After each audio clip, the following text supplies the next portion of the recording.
ఇక బిఆర్ఎస్ పార్టీలో ఇటు హరీష్ రావు గారు అటు కేటీఆర్ గారు ఎవరికి వారే పర్యటనలు అయితే చేస్తున్నారు.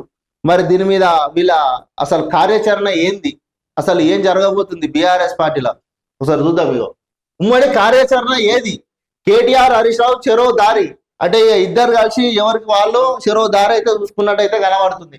ఇద్దరు నేతలు వేరువేరుగా పర్యటనలు, పార్టీ నుంచి రాష్ట్ర వ్యాప్తంగా నో ప్రోగ్రామ్స్, ఎవరికి వారుగానే ప్రజల్లోకి వెళ్తున్న నేతలు, క్షేత్రస్థాయిలోనూ కలిసిపోని పార్టీ లీడర్లు, క్యాడర్లో గందరగోళం, అసంతృప్తి, పార్టీ అధిష్టానం తీరుపై విమర్శలు.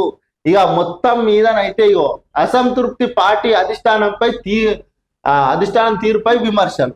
ఇక వీళ్ళు చెప్తారు, బీఆర్ఎస్ వాళ్ళు ఏమంటారు అంటే, మా బీఆర్ఎస్ పార్టీలో అసలు అసంతృప్తులు అనే నాయకులే ఉన్నారు, మా బీఆర్ఎస్ పార్టీలో అసలు ఎలాంటి పంచాయతీలు ఉన్నాయని చెప్తారు. మరి దీనికి సమాధానం చెప్పుర్రి.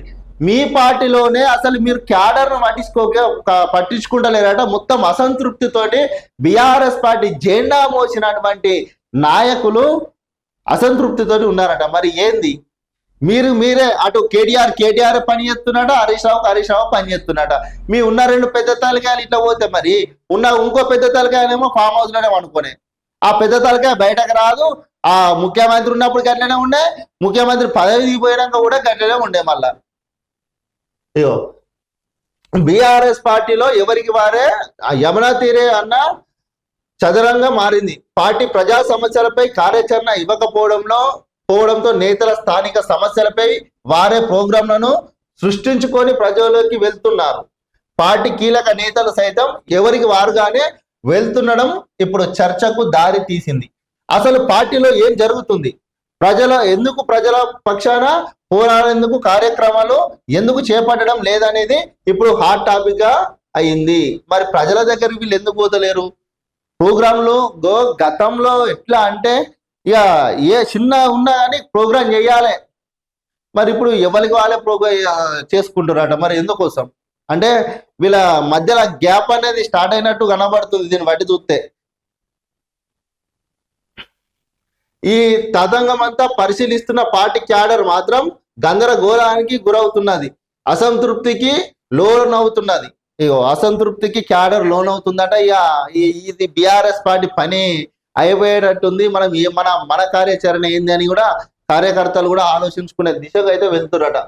ప్రధాన ప్రతిపక్ష పాత్ర పోషించాలని గులాబీ పార్టీ, మీరు ప్రధాన ప్రతిపక్ష బాధ్యత పోషించాలని అనుకుంటారు. మరి ఏడ పోషిస్తున్నారు? ఏమన్నా మీరు అసెంబ్లీకి అటు పోతారు, ఆడ ఏం మాట్లాడతారో మీకే తెలియదు. వాళ్ళు అడిగింది ఒకటి ఉంటుంది, మీరు చెప్పేది ఒకటి ఉంటుంది. రాష్ట్రంలో ప్రధాన ప్రతిపక్షం బీఆర్ఎస్ పార్టీ ప్రజా సమస్యలపై వారి పక్షాన పోరాట బాట పట్టాల్సి ఉంది. ఒక్కో సమస్యపై రాష్ట్ర వ్యాప్తంగా ఒక్కో కార్యక్రమం తీసుకొని చేపట్టాల్సి ఉంది. గ్రామ స్థాయి నుంచి నిరసనలు తెలిపాల్సిన అవసరం ఉన్నది. కానీ ఆ దిశగా పార్టీ అధిష్టానం చర్యలు చేపట్టడం లేదు, ప్రధాన ప్రతిపక్ష పాత్ర పోషించడం లేదని పార్టీలోని కొంతమంది సీనియర్లు అంటున్నారు. మరి వీళ్ళు అయిపోయింది, వీళ్ళు ఏం అసలు ప్రతిపక్షంగా ఉన్న హోదా వీళ్ళు పోషించడానికి రెడీగా లేరు. ఎందుకంటే పైసలు అయిపోతాయి, ఇక మన అధికారం లేదు. ఎట్లకైనా మనం ఎందుకు రాబోయే ప్రోగ్రాంలు చేసుకుంటే ఈ అన్ని వేస్ట్, మనం ఏం చేసినా అటు కాంగ్రెస్ పార్టీ ఏ ఎన్నికలేసినా గెలుతున్ననే ఉద్దేశం కొద్ది ఉన్నట్టయితే క్లియర్ గా కనబడుతుంది. వీళ్ళు ఇక ప్రజలలో పోయేటట్టయితే కనబడడం లేదు. అటు క్యాడరు పాపం వాస్తవానికి చెప్పాలంటే బీఆర్ఎస్ పార్టీని నమ్ముకొని కొంతమంది కార్యకర్తలు మస్తు మంది పని చేస్తున్నారు ఇప్పటికి కూడా. మళ్ళా మా గవర్నమెంటే వస్తుందని మరి గసంటోళ్ళను కూడా పట్టించుకోవాలి కదా. ఎవరికి వారి యమునా తీరులాగా అటు నువ్వు ఒక దిక్కు ఈయన ఒక దిక్కు పోతే మరి ఈడ క్యాడర్నే వాళ్ళు పట్టించుకోవాలి. మరి ఏమవుతుందో రానున్న రోజులలో మరి బీఆర్ఎస్ పార్టీ మరి ఉంటుందా, మరి కథం అవుతుందా మరి చూద్దాం.